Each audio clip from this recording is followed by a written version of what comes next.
जिस्म के अज़ा का ख्याल रखिए और इनको खौफजदा मत कीजिए। याद रखिए ये अज़ा मार्केट में दस्तयाब नहीं है। नंबर 1, मैदा इस वक्त डरा होता है जब आप सुबह का नाश्ता नहीं करते। नंबर 2, गुर्दे इस वक्त खौफजदा होते हैं जब आप 24 घंटे में 10 गिलास पानी नहीं पीते। नंबर 3, पित्ता इस वक्त परेशान होता है जब आप रात 11 बजे तक सोते नहीं और सूरज तुलू से पहले जागते नहीं हैं। नंबर 4, छोटी आंत इस वक्त तकलीफ महसूस करती है जब आप ठंडे मशरूबात पीते हैं और बासी खाना खाते हैं।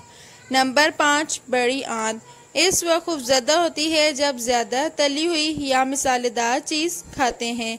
नंबर 6, फेफड़े इस वक्त बहुत तकलीफ महसूस करते हैं जब आप धुआं धूल सिगरेट बेड़ी से आलूदा फ़िज़ा में सांस लेते हैं। नंबर 7, जिगर इस वक्त खौफजदा होता है जब आप बाहरी तली हुई खुराक और फास्ट फूड खाते हैं।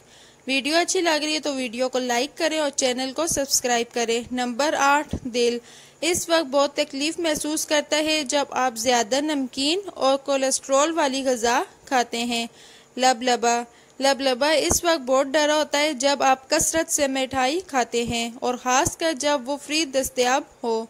नंबर 10, आँखें इस वक्त तंग आ जाती हैं जब आप अंधेरे में मोबाइल और कंप्यूटर पर तेज़ रोशनी में काम करते हैं। नंबर 11, दिमाग इस वक्त बहुत दुखी होता है जब आप मनफी नेगेटिव सोचते हैं। नोट अपने जिस्म को चुस्त और तवाना रखने के लिए हर अज़ा का ख्याल रखें ताकि बीमारियों से महफूज रहें। वीडियो अच्छी लगी है तो वीडियो को लाइक करें, चैनल को सब्सक्राइब करें और बेल आइकन को प्रेस करें ताकि आने वाली न्यू वीडियो की नोटिफिकेशन आपको मिल सके।